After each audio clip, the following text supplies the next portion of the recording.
할렐루야. 영교육 권재천 목사입니다. 오늘 아침도 같이 하나님 말씀 좀 묵상하도록 하겠습니다. 오늘 아침에는 구약성경 신명기 6장 4절부터 말씀 몇 절을 보겠습니다. 이스라엘아 들으라. 우리 하나님 여호와는 오직 유일한 여호와시니 너는 마음을 다하고 뜻을 다하고 힘을 다하여 주 하나님 여호와를 사랑하라. 오늘 내가 네게 명하는 이 말씀을 너는 마음에 새기고 내 자녀에게 부지런히 가르치며 집에 앉았을 때든지 길을 갈 때든지 누워있을 때든지 일어날 때든지 이 말씀을 강론할 것이며 너는 또 그것을 내 손목에 메어 기호를 삼으며 내 미간에 붙여 표를 삼고 또 내 집 문설주와 바깥문에 기록할지니라. 아멘. 신명기 말씀은 하나님 모세로 통해서 이스라엘 백성들에게 말씀을 주시면서 이제 내가 너희에게 잠시 후에는 조금 지나면은 너희 조상 아브라함이 약속하셨던 했던 그 가나안 땅을 너희에게 줄 것이다. 너희는 그 땅에 들어가 가지고 그 땅을 차지하는데 너희가 수고하지 않고 파지 않는 우물을 얻게 될 것이고 그 다음 또 너희가 짓지 않는 성읍 집을 얻게 될 것이고 너희가 심지 않는 포도원 또 감람원 땅을 차지하게 될 것이다.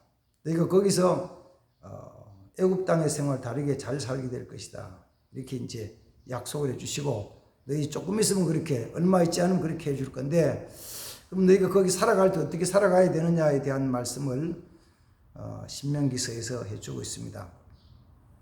그 중에서 이제 중요한 말씀이 어떤 것이냐면은 오늘 나온 신명기 6장 4절부터 9절까지 말씀입니다. 그 말씀에서는 첫 번째 들으라 이스라엘아 들으라 이스라엘아 이렇게 말씀하여 들으라 이스라엘아. 이스라엘은 들어야 되죠. 하나님 말씀을 들어야 됩니다. 하나님 말씀 듣는 게 그냥 뭐 적당히 지나가는 소리로 듣는 건 아니고 내가 그 말씀에 대해 아주 집중해서 들어야 돼요. 집중해서.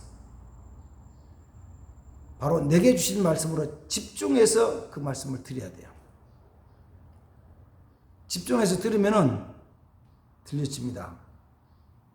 그러나 그렇지 않으면은 듣고도 지나쳐 버리죠. 그래서 정말 중요한 것은 하나님의 말씀을 잘 듣는 것.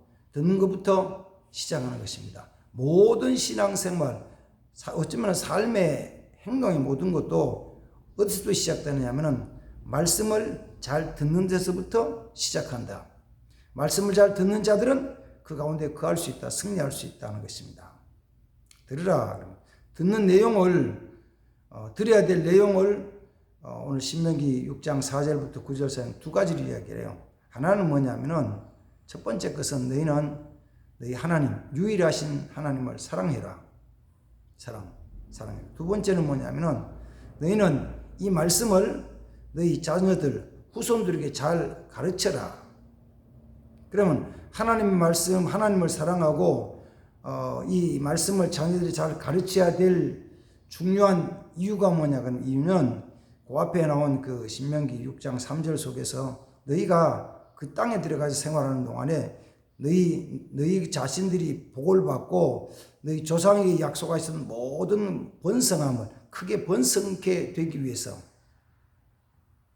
한순간 받아 누리는 것이 아니고 하나님께서 조상인 아브라함에게 이삭에게 야곱에게 약속하셨던 그 축복들을 계속받아 더 번성케 하기 위해서는 뭐 해야 되냐면 두 가지를 지켜야 된다는 거예요. 하나는 뭐라고요? 하나님 사랑하는 거. 또 하나는 뭐라고요? 자녀들이 말씀을 가르치는 거. 그건 굉장히 중요한 거예요. 그래서 이거는 사랑을 적당히 하는 게 아니고 입으로만 사랑하는 게 아니고 뭐냐면 너희는 마음을 다하고 뜻을 다하고 힘을 다해서 주 내 이름을 사랑해라. 다시요. 마음을 다하고 뜻을 다하고 힘을 다해서 주 내 이름을 사랑해라. 다른 말로는 뭐예요? 최선을 다해라. 모든 것 다해라. 힘써해라. 정말 전체를 다해서 정말 하나님 사랑해라. 하나님 사랑해야 돼요. 하나님 사랑하는 이유가 이제 말씀드린 대로 하나님이 애굽에서 종으로 살던 그 이스라엘 백성들을 구원해 가시고 인도하셔서 광야 40년 동안 지나게 하셨거든요. 조금 있으면은 약속하신 가나안 땅에 들어가게 하시는 거예요. 차지하게 하시는 거예요. 생각하면 얼마나 신나요. 얼마나 즐거워요. 얼마나 감사해요. 근데 사실은 그들이 하나님 사랑할 때 하나님을 사랑하기 전에 하나님이 먼저 그들을 사랑하셨어요. 어쩌면 하나님의 말씀은 아무 상관없이 살아갈 때 하나님이 먼저 그들을 사랑해 주셨어요. 사랑받은 자들이 하나님 그걸 사랑하죠. 그래서 힘써서 힘을 다하고 마음을 다하고 뜻을 하고 힘을 다해서 주님 사랑, 하나님 사랑하면서 내 모든 것 다 들여서 하나님 섬겨도 어쩌면은 그 하나님이 저들을 사랑하신 것에 대해서는 다 갚을 수가 없고 표현을 못해요. 일반적으로 살아가면서 그런 것이죠. 시간이 지나면 지날수록 하나님의 받은 사랑을 하나님께 갚아드리기는 더 어려워져요. 힘들어져요. 왜? 받은 게 점점점 많아지니까. 그래서 지금 가진 것은 몽땅 다 되는 것처럼 보여도 하나님의 그 사랑을 다 갚을 길이 없어요. 또 못 갚아요. 제 개인적으로 말하면 이런 것이죠. 제가 신학교를 졸업하고 대전에 와서 개척을 하는데 해가지고 원래가 36년째 됐습니다. 36년째인데 36년 지나면서 물론 그 전에도 신학교 들어와서 공부를 하고 목회를 하기 전에도 어릴 때부터 생각하면은 그때는 뭐 내가 한 건 아니고 우리 부모님 은혜로 부모님의 사랑으로 이렇게 생활했지만은 그래서 제가 결혼하고 나서 신학교를 졸업하고 목회를 시작한 36년을 가만히 돌이켜봐도 이런 거예요. 신학교 졸업하고 이제 목사 안수 바로 받기 전에 그 개척을 시작했을 때 개척을 할 때 어쩌면은 좀 무식하면 용감하다 그럴까? 그 당시에 1985년도에 돈 100만 원을 가지고 개척을 하겠다고 서울에 있으면서 여기저기 막 다녀서 구리로 가보기도 하고 파주 쪽으로 가보기도 하고 화성 쪽으로 가보기도 하고 그 다음에는 또 대전 쪽으로 다니고 막 여러 지역을 막 쭉 다니면서 개척 지역을 찾아다니면서 하면서도 하다가 이제 대전으로 와가지고 대전에 와서 시작을 했는데 하나님 인도하시 시작했는데 그때 100만 원을 가지고 시작하면서 우리 제 아내랑 제 딸 둘이랑 같이 넷이서 개척을 살아왔거든요. 100만 원 가지고. 그래서 그 지나오는 동안에 뭐 이런저런 일들도 있었지만은 지난 전체를 본다면은 36년 지나면서 애들이 성장해서 학교 공부하고 그 다음 또 결혼하고 생활하고 다 해나가고 우리 두 부부는 지난 동안에 잘 먹고 잘 자고 잘 쓰고 살았죠. 근데 생각하면 그래요. 목사는 나가서 돈 벌기 위해서 내가 뭐 한 거는 없어요. 오히려 돈 벌기 위해서 나가서 일하다가는 손해를 봤죠. 또 여러 가지 손해를 본 일이 있어도 벌어본 적은 없어요. 못 벌었어요. 그런데도 36년 동안 굶지 않고 먹고 자고 있고 생활했다고요. 지금 가만히 생각하면은 야 이거 너무 감사하다. 그러면은 앞으로 1년, 2년, 3년, 4년, 5년 살아가면은 내가 수고한 것이 아니고 하나님께서 다 주심으로 말미암아 주신 것으로 통해 가지고 더 많은 걸 받아요. 그래서 지금 내가 가진 것, 뭐 가진 건 별로 많지는 않지만 없지만은 이거를 몽땅 하나님 앞에 다 드려가지고 내 거 하나도 없이 다 드렸을 때도 나는 뭐요? 먹고 생활한 것은 남았잖아요. 내가 먹고 생활한 걸 몽땅 다 드릴 수는 없잖아요. 그건 지나간 걸 할 수 없어. 지금 내가 가지고 있는 몽땅 다 드린 것처럼 보여도 다 갚는 게 아니잖아요. 이스라엘 백성도 그런 거죠. 이스라엘 백성은 가나안 땅에 들어가서 하나님께서 주신 모든 기업들을 누릴 때 아하, 하나님 우리를 사랑하시는 게 주셨구나라는 그 귀한 믿음이 생기면은 하나님 사랑하는 거 그렇게 사랑할 수 있어요. 어떻게 해요? 힘을 다하고 뜻을 다하고 목숨 마음을 다해서 뜻을 다해서 사랑할 수 있어요. 사랑해야 돼요. 하나님은 그렇게 사랑하는 자들에게 또 풍성히 주신다 말씀입니다. 사랑하는 자들이 하나님을 사랑하는 자, 하나님께 감사드리는 자, 영광 돌리는 또 풍성하게 하시죠. 그래요.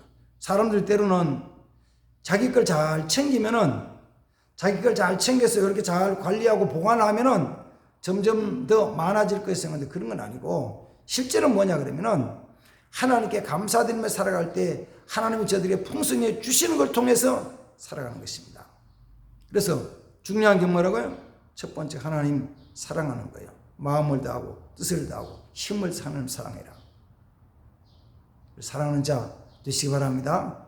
또 한 가지 주신 말씀이 뭐냐면은 너에게 주는 이 말씀을 계명을 너희는 자녀들에게 잘 가르쳐라. 자녀들 가르칠 때 부지런히 가르쳐라.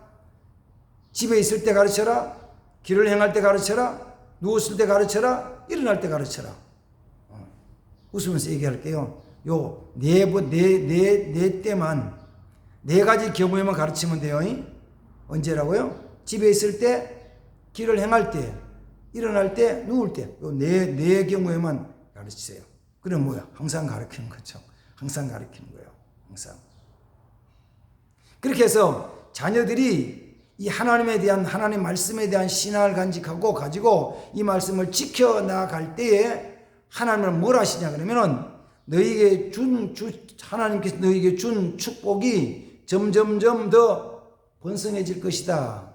더 많아질 것이다. 라는 약속이에요. 더 커질 것이다.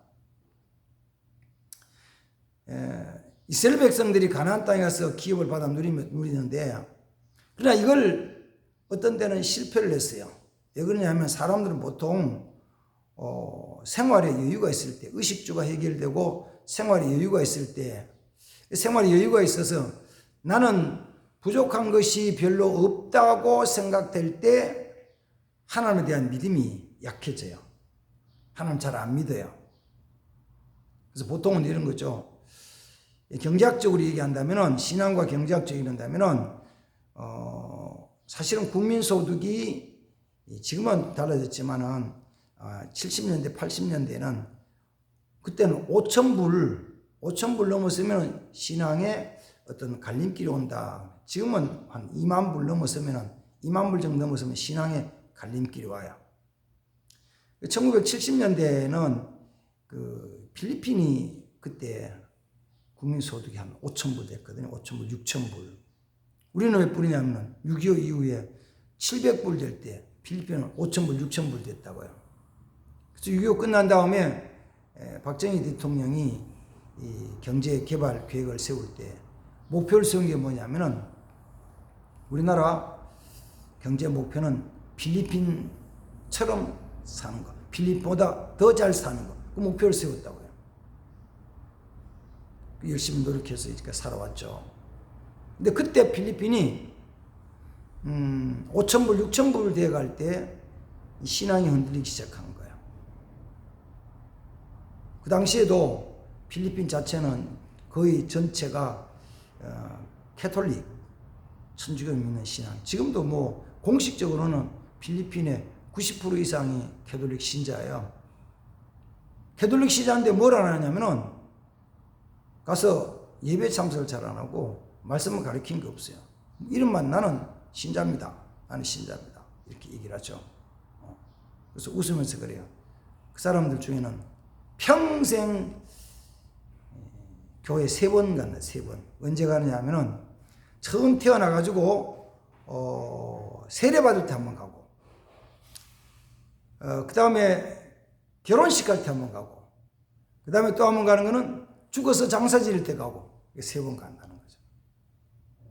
우리나라는 80년대 이후로 88 올림픽 지나면서 경제 성장이 2만 불 넘고 지금 3만 불대 간다고 얘기하는데, 물론 3만 불 가까이 갔죠. 그러나 3만 불이라는 것은 그 평균 쳐서 그런 것이죠. 평균 쳐서 그런데, 그래서 많이 가진 사람은 많이 가지고 없는 사람은 없고, 평균 치니까 뭐 2만 몇천 불, 3만 불 가까이 돼간다 얘기를 하는 거예요.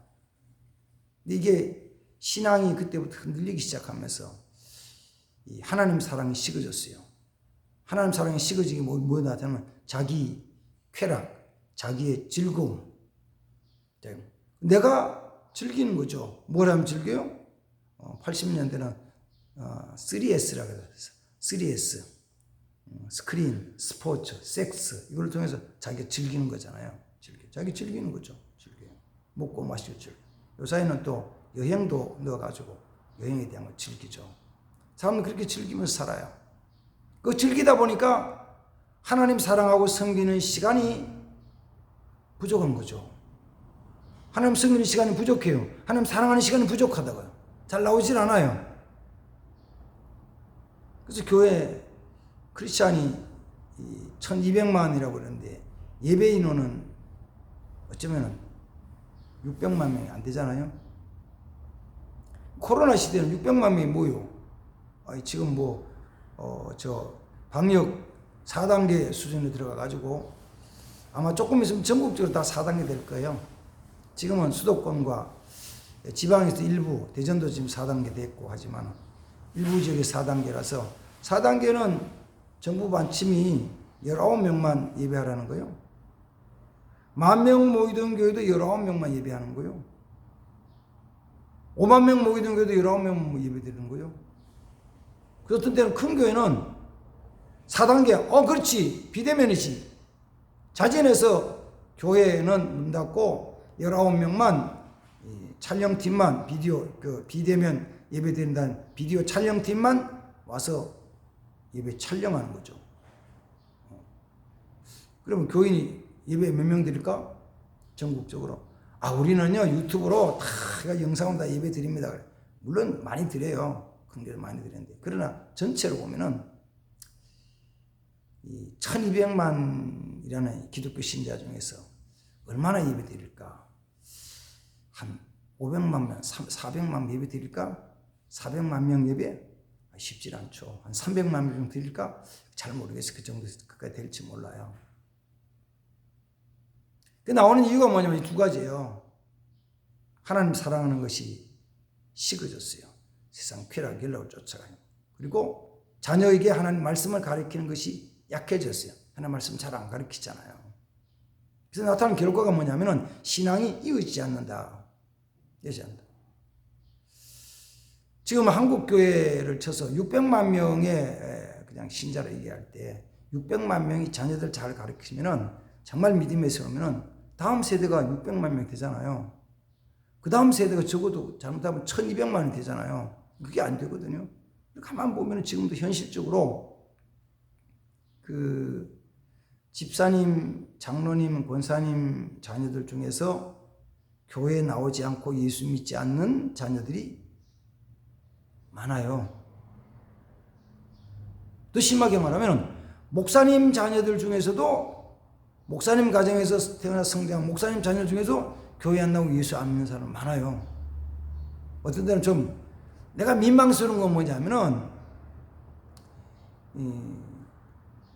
저 청년은 분명히 내가 알기로는 목사님 자녀인 걸 아는데 주변은 어떤지 잘 모르지만 대낮에 길을 가면서 담배를 피우고 지나가는 거예요.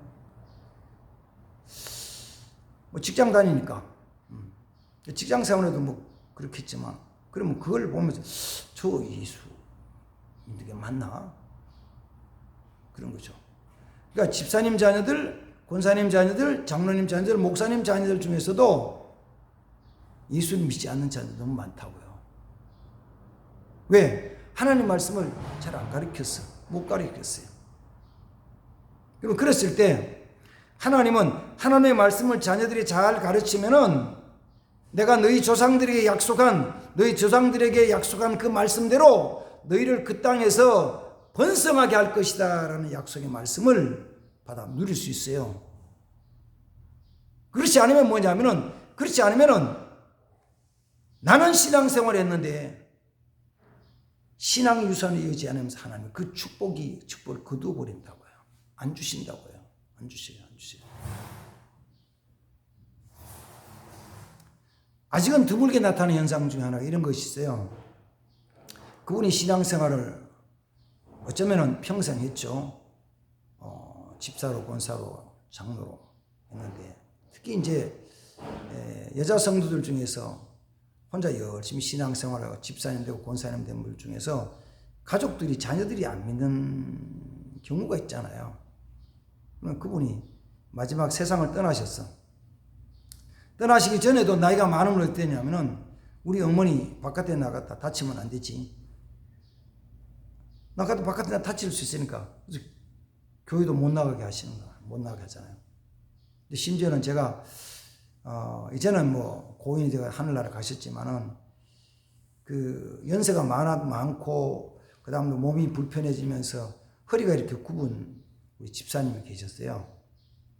근데 그 허리가 굽은 집사님이 지팡이를 짚고 교회를 오시는데도 어떤 때는 이게 지팡이를 짚고 움직이는데 불편하잖아요. 그래서 막 도로까지 쓰러지기도 하셨어. 그러니까 자녀들이 뭐냐면 아이고 우리 어머니 위험해서 안 되겠다고 바깥에 나가지 말고 교회 가지 말라고 하면서 신발을 다 없애버린 거예요.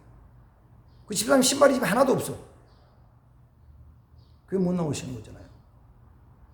요새 코로나 같은 경우 그렇잖아요. 자녀들이 요사이 이 코로나 시대에 교회 가냐고. 교회 자녀들이 날린 거예요. 교회 가지 말라고. 심지어는 자녀들이 예수 믿는 자녀들 중에서도 그렇게 못 다니게 반대하는 경우가 있어요. 그 다음에는 그분이 세상을 떠나 돌아가신 다음에도 자녀들이 다 예수를 안 믿거든요. 교회 안 다니거든요. 그럼 장례를 어떤 식으로 할까요? 장례를 어떤 식으로 해요? 교회식 교회장으로? 일반장으로? 불교 유교장으로? 어쨌든 문상 가보면 황당한 게 있네요. 예배 드리는 것도 아니고 못 드리고 예배도 못 드리고 어쨌든 기도도 못 하고 막 향을 피워놔 놓고 거기다가 막 뭐 지내는 거. 그렇게 하나님 섬기지 않을 때 하나님 그들의 큰 복을 주시겠냐? 그게 아니라는 거예요. 우리가 살아가면서 정말 중요한 건 뭐냐면은 내 자신이 하나님 사랑해서 최선을 전체를 다해서 하나님 사랑하고 그다음 또 한 가지는 이 하나님 말씀을 어떻게든 부지런히 자녀들이 가르쳐서 자녀들이 예수 믿는 삶, 신앙생활하는 삶을 유지해 나갈 때 하나님이 약속하신 말씀이 뭐냐면 내가 너희 조상들에게 약속한 그 말씀대로 너희를 그 땅에서 번성하게 할 것이다 라는 약속의 말씀이에요. 우리 자신이 복받고 살아도요 나중에는 어차피 나이 들면 우리는 가진 것이 없어요. 움직이지를 못해요. 재산 많아도 내 마음대로 할 수 있나요? 자녀들이 하는 거죠. 돈이 필요도 없잖아요. 돈이 필요하면 돈도 안 줘요. 그래서 나이 들어가지고 참 조금 뭐라 그럴까 안타까운 거는 이런 거잖아요. 평생 신앙생활 하다가 이제 나이 들어가지고 자녀들이 돈을 안 주니까 감사함도 못하고 그래서 살아가요. 하나님의 은총과 축복을 계속해서 더 번성케 하는 것은 두 가지. 오늘 두 가지 말씀드립니다. 하나님을 사랑해라. 최선을 다해서 전부를 다해서 사랑해라. 그리고 자녀들이 하는 말씀을 가르쳐라. 이 말씀을 가르쳐라. 말씀을 지켜 순종해라. 그렇게 할 때 내가 번성케 하리라.